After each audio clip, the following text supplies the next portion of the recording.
Demorando a impressão minha. Aí tá.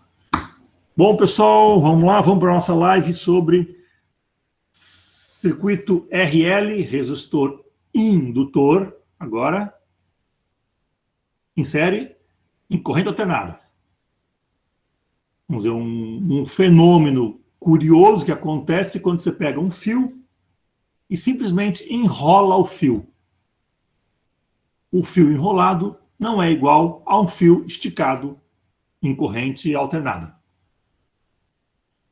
Então, esse é um fenômeno que eu coloquei aqui como curioso, inesperado. Por que o fio enrolado não é igual ao fio esticado? Se é o mesmo fio, com o mesmo material, mesmo comprimento, mesma resistividade, mesmo tudo. Porque o ato de mudar a geometria dele, de deixar ele enrolado, muda alguma coisa. Então, a explicação disso vai exigir que vocês avancem um pouco em física na teoria. Tá, vão ter que ver a parte de magnetismo inspira, lei de Faraday, e aí vocês conseguem fechar a explicação legal.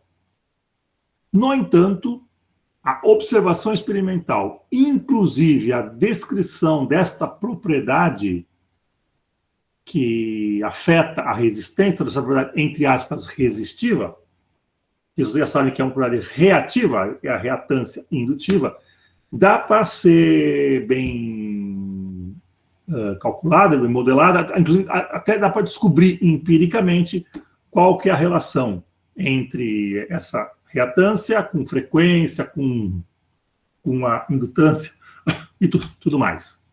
Então a ideia dessa aula é muito parecida com a aula anterior que fizemos com capacitores, porque já estou entregando vocês já para a prova final.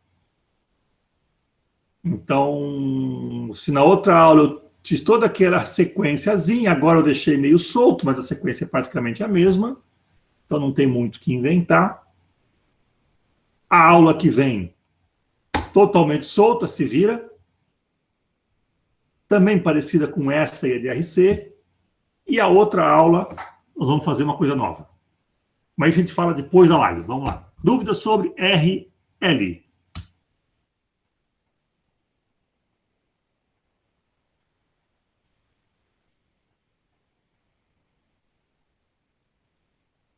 Então, essa parte teórica, por exemplo, da geometria do fio, não precisa estar muito bem explicada, né? Por exemplo, no Não, relatório. porque eu acho que vocês não viram ainda, de onde eu sei. Vocês devem estar provavelmente falando, mexendo com potencial, uma coisa assim lá em teoria, não estão? É exatamente isso. Tá. Vocês estão ainda em corrente, nem chegaram em corrente contínua, na verdade. Estão ainda estabelecendo algumas bases, algumas definições. Potencial, como o trabalho para carregar uma carga do infinito até o ponto que você quer e tudo mais, tá? Vocês estão ainda montando uma estrutura para poder avançar um pouco mais. Vocês vão, no fim do segundo semestre, discutir a parte de magnetismo, particularmente a parte que eu quero, que é a lei de Faraday, que vai discutir agora não só a produção de um campo magnético numa espira, regra da mão direita para quem já viu, como também a variação temporal do fluxo de campo magnético, que vai gerar uma força eletromotriz induzida, que é um fenômeno belíssimo, é um fenômeno também, vou chamar assim, exótico, fenômeno que não é tão esperado, porém serve para você tocar guitarra, para você esquentar a panela no fogão de indução e fazer um monte de outras coisas. É bem bastante útil tecnologicamente. Mas essa explicação está lá mais para o final, eu não quero ainda entrar nisso. Teria que falar de muita coisa antes, que não é o foco da aula. Acho que na nossa aula a gente consegue chegar na reatância e indutância igual a alguma coisa, como fizemos com a reatância indutiva, como fizemos com a reatância capacitiva, simplesmente do ponto de vista empírico, experimental, só olhando os dados. Então a explicação vamos deixar para mais tarde ainda. Deixa para o Júlio lá. Ele vai discutir com vocês.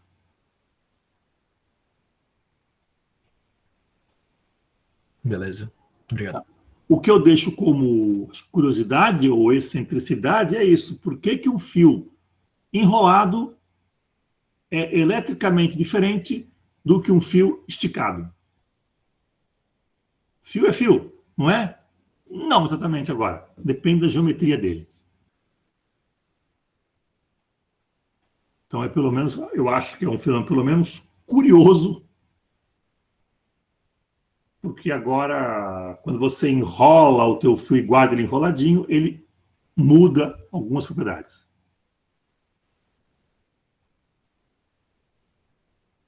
Tá aqui num caso, vamos dizer assim, que não é tão significativo, se você tem um fio compridão, uma extensão, e enrola a extensão e liga na tomada, essa extensão vai... Ela enrolada não é igual a ela esticada. Na prática vai dar muito pouca diferença, tá? Por 60 Hz não vai dar quase nada de diferença. Mas, teoricamente, tem uma conceituação diferente. Deixa para final de Física 2. Lei de Faraday. Faraday-Lenz. Então, vamos lá. Tiveram alguma dificuldade nesse experimento ou não?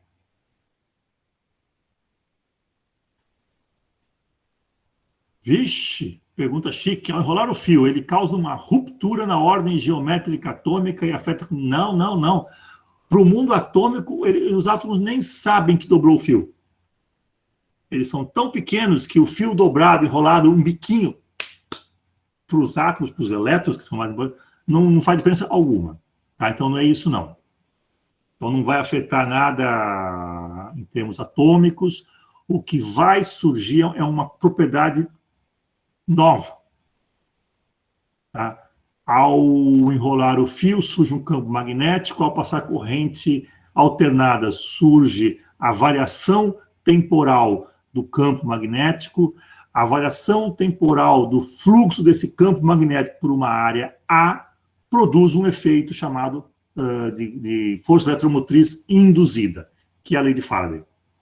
Então, tem toda uma lógica para chegar lá que não tem a ver com essa, vamos dizer, a estrutura atômica, não. Não muda nada. O fio continua sendo fio do mesmo cobre, do mesmo alumínio, do mesmo ouro, do mesmo como tá. Não muda nada, não, tá?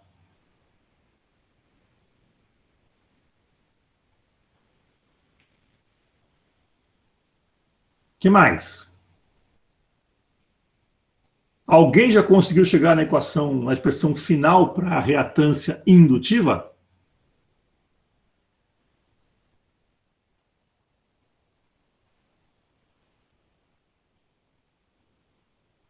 Depois que vai dar o z ao quadrado, tem o r, subtrai, vai dar o x. X por f, ou x quadrado, né, na abordagem quadrática. Alguém chegou lá já ou não? Porque ao chegar nessa reta, tem como saber se tem 2π, se tem L, se tem alguma outra coisa a mais. Desde que você saiba ler a unidade. E essas unidades também não são, vamos dizer assim, triviais, não são tão corriqueiras como no mundo elétrico. Não mero a lei de Ohm, tem mais coisinhas. Então, alguém conseguiu chegar lá ou não?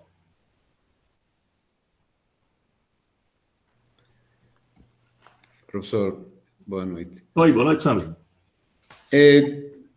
Em todo esse processo de processar os dados aí, é verdade que uno tem que encontrar a resistência equivalente, né? Depois, os valores de C, né? E os valores de X, XL, que você chama. É. Bom, você fez o mesmo processo, mas neste caso consegui encontrar mais ou menos os valores de XL, como também em outra nomenclatura, XL como WL, né? Esse símbolo W por L, que vendría a ser o valor de L. É isso mesmo. O sea, L é um valor que tem 15 15 milihenry. Megahenries, né? Em milihenry. M minúsculo, H maiúsculo. H maiúsculo. Ah, mili. Mili. É verdade, é mili, sim. Mili, 10 a menos 3. Então, eu tenho uma forma de encontrar direto o XL fazendo igualdade de W por L, né? Por que 15 15 milihenries por W, o valor de W, que vem a ser 2π e por la frequência, verdade? Não, acho que você está... A fórmula correta é essa aqui, ó. Não sei se eu me confundi em alguma coisa, mas... 2πf. Ó, essa é a resposta. Tá, o XL. Então, esse W que eu estou falando tem outro valor, né? Esse W é a frequência angular. A frequência, sim. É o 2πf. É isso mesmo, 2πf. Então, num gráfico...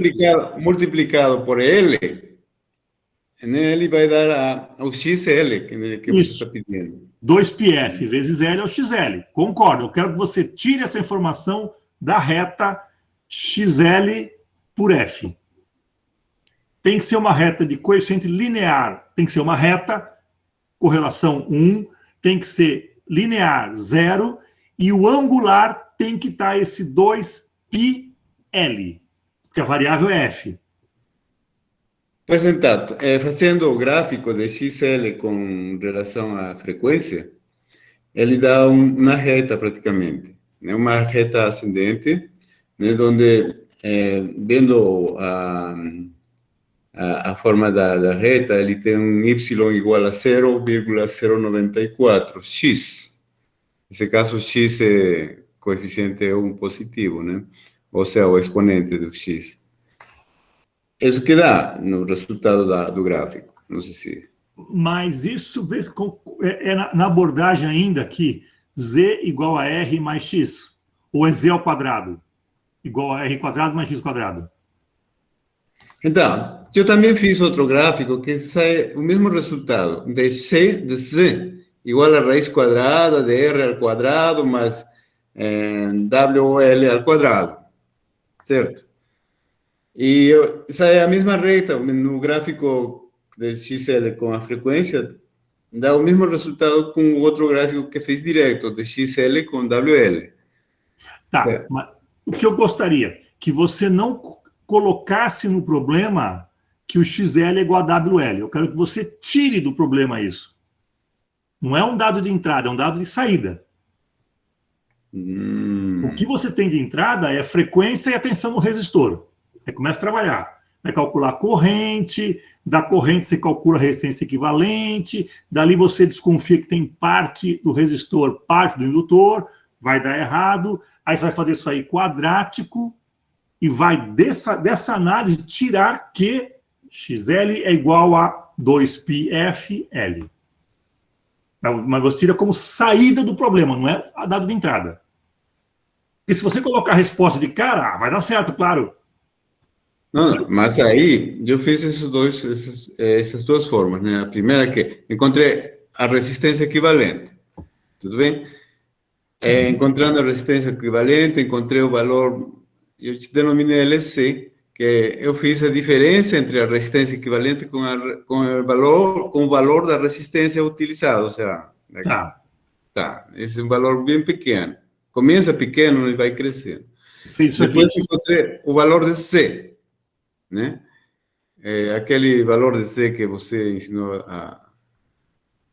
Nossa, travou aqui meu computador. Eu estou ouvindo normal.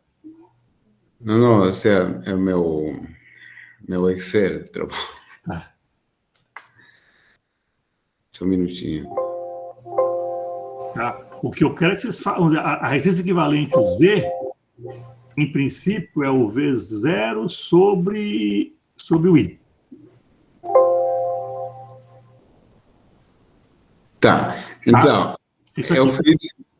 eu encontrei o valor de Z, né? Que é a raiz quadrada da resistência ao quadrado, mais o quadrado de 2πf por L ao quadrado, que é o valor dele quadrado já temos, né? E consegui encontrar esse gráfico. Tudo bem, mas você já está colocando na tua modelagem que o XL é igual a ômega L. É isso mesmo, sim. Você já colocou isso aí no teu problema. Eu coloquei porque... Então acabou o problema, já resolveu. O que eu quero é que você tire essa resposta do teu gráfico, não entre com essa questão. Pois é, eu tentei tirar, mas aí não consegui. É da mesma forma que nós fizemos lá no capacitor. E qual vai ser a grande dificuldade aqui? Vocês vão fazer um gráfico aí, que você faz o gráfico de XL por F, vai dar uma bela reta. O coeficiente linear 0 e o angular vai dar um número que eu não sei de cabeça aqui, eu não fiz. O problema é qual que é a unidade. Qual que é a unidade desse coeficiente angular? Por que não é trivial? Porque nós vamos... Lembra como nós fizemos outra vez? Olha, o linear é uma constante K que tem uma unidade que vai ser ohm, no XL por frequência. Ohm vezes segundos. O que é ohm vezes segundo? Mas tem que agora destrinchar isso aí. E aí começa a parte complicada. Tá? Só dar algumas dicas. Olha lá. Ohm é igual... Estou até olhando aqui minha cola, porque de cabeça eu tenho que pensar isso aí. Primeira dica. Segunda. Essa vocês sabem. Volt. Vocês já viram aí. Trabalho necessário para trazer a carga do infinito até a ponto de não sei o quê. Trabalho necessário? Joule. Isso é energia potencial elétrica. Por unidade de carga. Então, volt é Joule sobre Coulomb. O que é Joule? Newton vezes metro dividido por Coulomb. Segunda equação. Guarda ela. O que é Ampere? Ampere é carga, Coulomb por tempo. Aí faltam mais duas importantes. A unidade de campo magnético, Tesla, ela é igual a Newton dividido por Ampere vezes metro. Nossa, coisa feia. Vocês conhecem a equação, não conhece? Campo magnético, já ouviram isso aqui no cursinho, é igual a I vezes L... Não. Força magnética é igual a I vezes L vezes B. Lembram disso? Viram isso no cursinho? Deveriam ter visto. Força é Newton, corrente é Ampere, o comprimento L em metro e o B em Tesla. Então, o Tesla é dessa equação que eu coloquei aí. Newton dividido por Ampere vezes metro. E falta, finalmente, a que eu quero, que é o Henry. O que é um Henry? O Henry é o Hzão. Unidade. Quando é o nome de alguém, letra maiúscula, Hzão. Quando você escreve por extenso, letra minúscula. Então, o Henry por escrito é minúsculo. O Newton por escrito é minúsculo. O volt por escrito é minúsculo. O símbolo H é maiúsculo. O símbolo V é maiúsculo. O símbolo N é maiúsculo. Tá? Então, cuidado com isso. Mas o Henry é igual a Tesla vezes metro ao quadrado dividido por Ampere. Pronto. Mistura tudo isso, chacoalha, pá, vai sair o 2πL, certinho. Daquele coeficiente angular. Essas são unidades comuns, posso falar assim, no mundo magnético. Henry, Tesla, Ørsted, Weber. Então, se você não viu o mundo magnético ainda, estou falando coisas exóticas. Tá? Wagner, eu não sei de cabeça, eu não tenho aqui agora. Qual que é o... É isso mesmo. É isso, o Leonardo fala que é isso mesmo. Então, se o teu coeficiente é isso, tem alguma coisa que não está boa. Isso tinha que ser igual a 2πL. Ah, peraí. Isso aí deve estar em kHz. 90. Deixa eu fazer o seguinte. 2 vezes π vezes 0,15. Ah, tá. Esse deu 94,2. Deixa eu aumentar o número aqui. Peraí. F, fique 5. Esse 94,2, que deveria ser 0,3, é porque você tem a frequência em kHz. Se você colocasse a frequência em Hertz, ia aparecer 0,1 09425. 943. Tá? Isso aqui é igual a quê? É igual a o L vezes alguma coisa. Como é que eu vou chamar de alguma coisa? Vou chamar uma coisa assim, ó lá. Peraí, vamos... Pronto. Vezes um... Não, X não pode, X, vezes uma letra qualquer, um F qualquer. F não pode. Z também não pode. Pô, falta de letra. Q, bom. Q é carga, também não pode. Que letra que sobrou aqui? G, pode ser G, G gravidade, não pode. J é um número complexo, também não pode. C cedilha, pronto, C cedilha não existe, nada com C cedilha. Tá? Se o L é igual a 0,015 Henry, adivinha quanto vale C cedilha?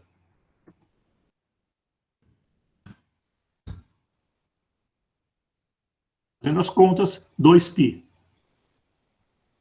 Então, o teu coeficiente angular é 2πL. Qual a variável? F. Troca o F pelo L. 2πf, L. 2πf é o ômega. Ômega L. Finalmente o que o Sandro falou.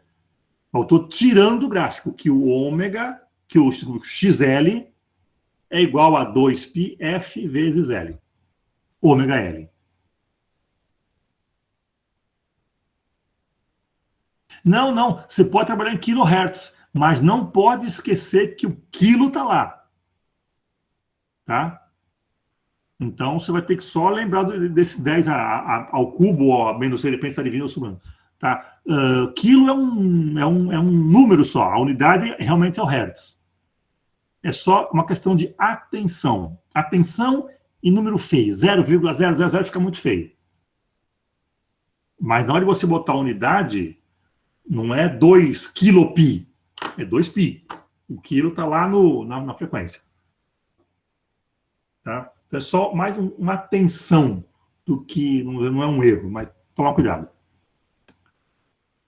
Tivemos esse mesmo problema lá no capacitor, que tinha o fator 1000 também, que faltava. O que era o 1000? Porque um fator, acho que 1000 não, 10 a menos 3. Mas como você tinha em kHz, ele anulava o quilo com esse 10 a menos 3, sumia. Calma, eu chego em 94, você poderia explicar normalmente...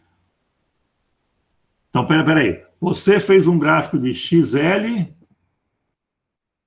ou de X ainda, não sei se é L, por frequência, não é isso? Obteve uma reta. Reta eu entendo como A mais BX. Faltou igual aqui. Tudo bem? A igual a 0, ainda bem, ufa. E o B é igual... B, epa, cadê meu mouse aqui? Sumiu. B é igual a... Qual que é o número mesmo? Bom, se você fez em kHz, 94,3. Se você fez em Hertz, 0,0943. B é igual a quê?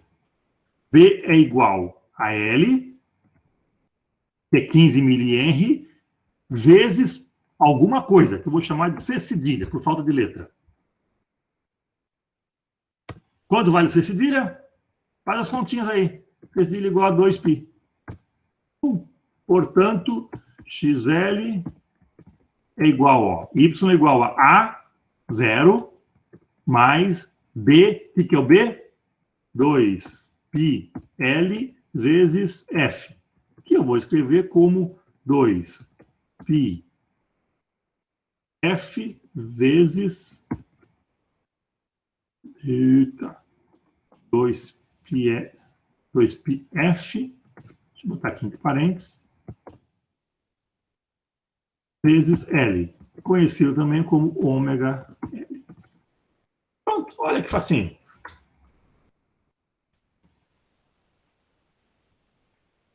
E da onde vem o L? Quando você mexe aquelas equações, todas aquelas unidades, aparece um Henry. E o Henry é o L. Vixe, deu muito longe de 0 ou não? Ou seja, é um não zero significativo, é aquele 0,000 blá blá blá.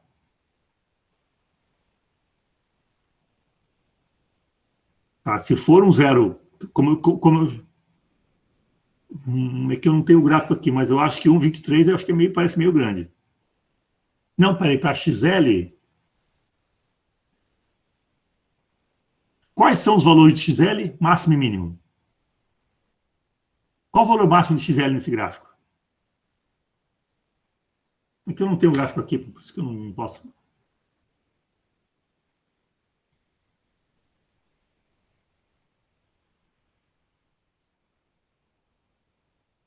Eu acho que não é tão grande assim, não. Não pode ser. Porque olha só, 2 vezes π vezes L.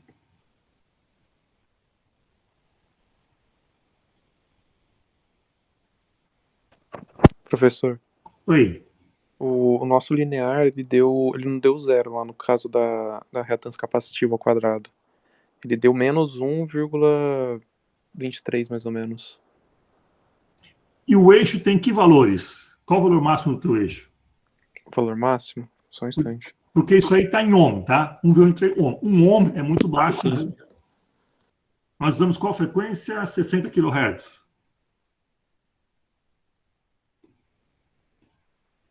Vai dar 5.000 e pouco lá em cima. Não é isso? O gráfico sobe até 5.600 e alguma coisa. Isso mesmo. Mais Tá? de 5.600. Então, se 1 em 5.000 é desprezível. Dá para considerar como sendo um zero? Qual que é a unidade? Isso é 1 ohm, essa unidade, tá? 1,3 ohms. Tá bom? Ohm. Dá para considerar, então, no caso como sendo um erro? Parte do erro, assim, da... É algum errinho de medição, alguma... Não é nem um sistemático, não. Eu diria que é um erro das aproximações da medição. Ah, sim. Tá? Alguma aproximação numérica que você fez no meio do caminho. Ah, sim, tudo bem. O R é 470, Não, o nosso resistor tem 470 ohms, então é tudo bem maior do que isso. Esse 1, menos 1, tanto faz, ohm, é bem desprezível. Ah, então isso aí, por exemplo, eu poderia justificar também, assim, como sendo uma... Não necessariamente um erro sistemático, mas... Não, eu acho que é mais um erro de aproximação de alguma conta, que não é um defeito, é uma característica normal dos dados numéricos, tá? Isso não é defeito, não. Mais isso do que um erro sistemático. Nossa, esquecemos o amperímetro, esquecemos a resistência do fio, esquecemos o não sei o quê. Não, eu acho que não é nem do fio isso aí, não. O fio daria um pouquinho mais. Beleza. Tá? Obrigado, professor. O que mais?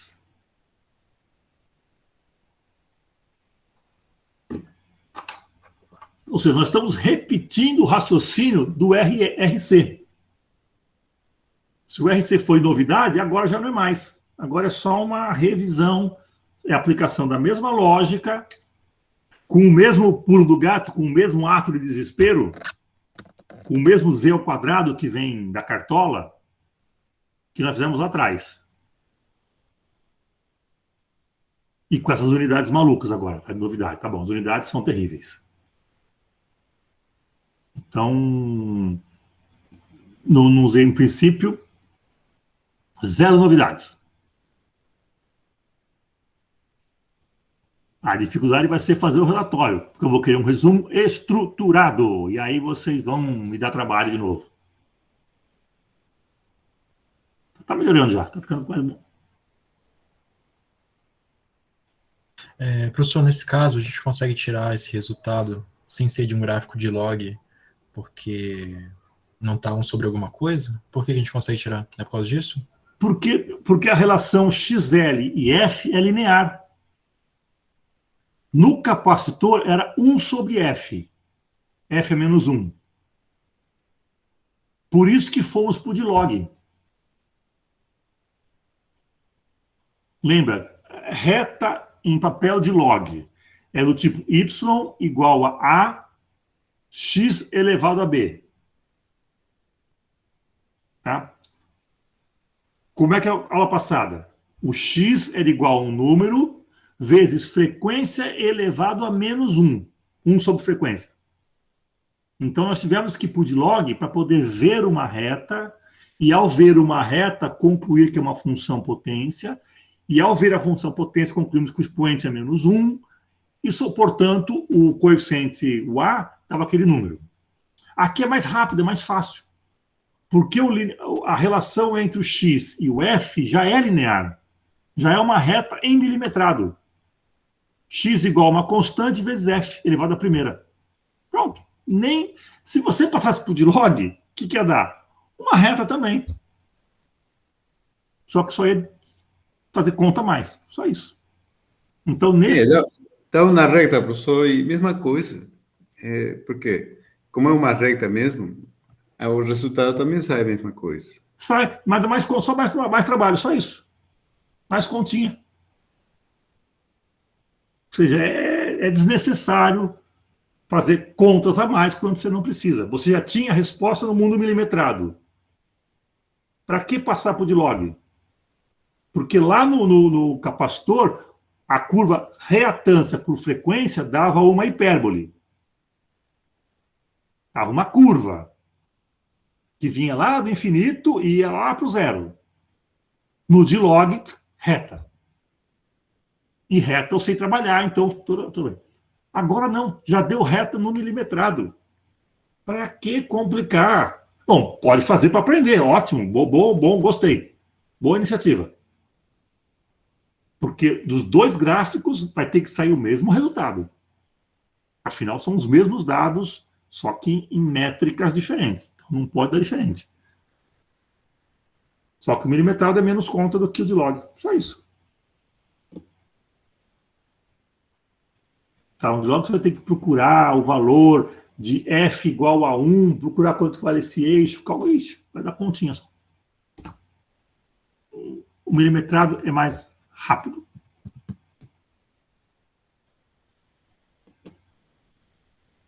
Tá bom? O que mais?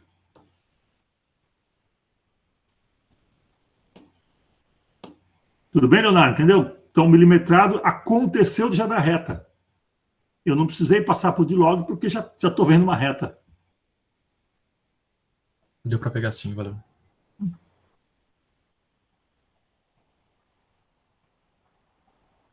Algo mais, pessoal?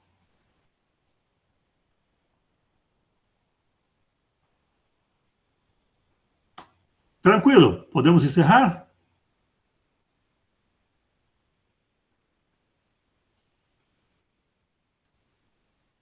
O Alexander, antes de fazer a solução quadrática, sim, o R2 já estava próximo de 1, verdade. Porém, o teu linear não era 0 e o teu angular era uma loucura qualquer. E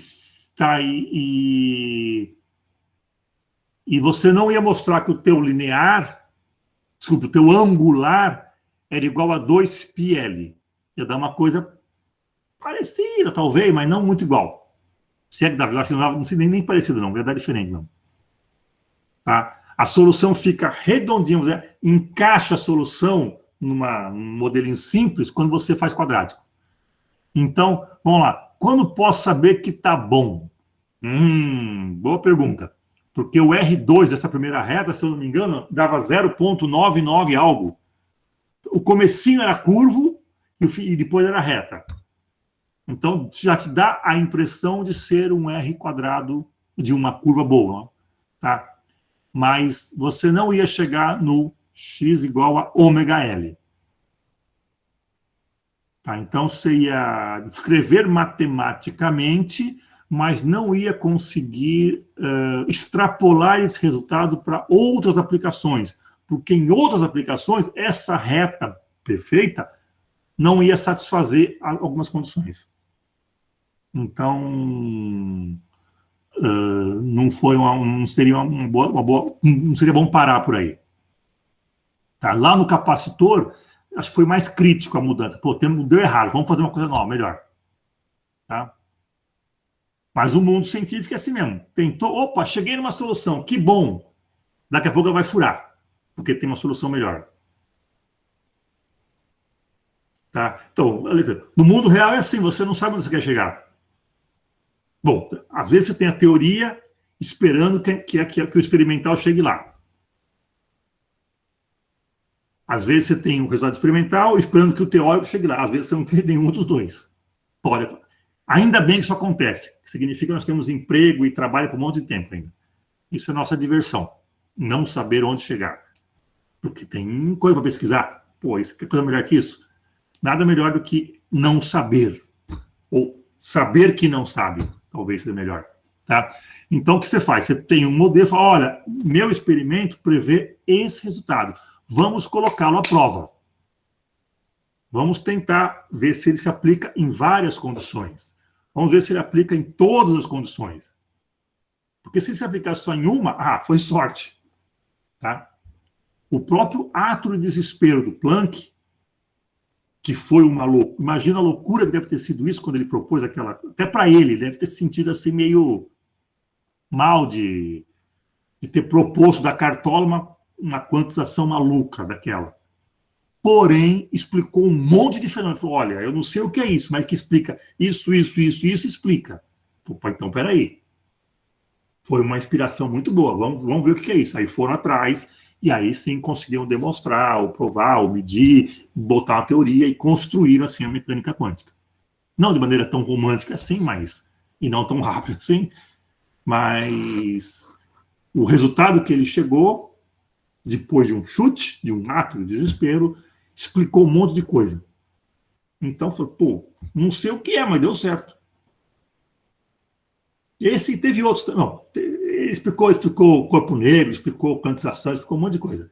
Explicou todas as nuvens que o Lord Rayleigh via no céu, as poucas nuvens que tinham no céu azul, que se transformou numa tempestade chamada mecânica quântica, que se transformou em tecnologia do século XX. E o século XXI, então, já não tem nenhum... já virou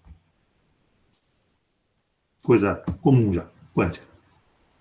Agora o pessoal abusa da quântica, falando desse monte de besterol quântico aí. Aí já é outra... Já são fake news, já são abusos da quântica, que não é quântica. Tá bom? Maquiagem quântica, olha que legal. Coach, saúde, astrologia, e tudo. É muito comum ter essas coisas assim. Oceano quântico, eita, oceanozinho, mas é fogo. Mas tudo bem, a gente se diverte com isso. Não vou falar que eu estou gravando, eu vou falar um monte de coisa. Depois que eu gravar, eu comento mais, vai. Não posso falar gravando aqui, não. Bom, o que mais, pessoal? Alguma dúvida mais? Ainda estamos no mundo clássico, perfeito, circuitos elétricos, sem nada complicado ainda. Algo mais? Podemos encerrar.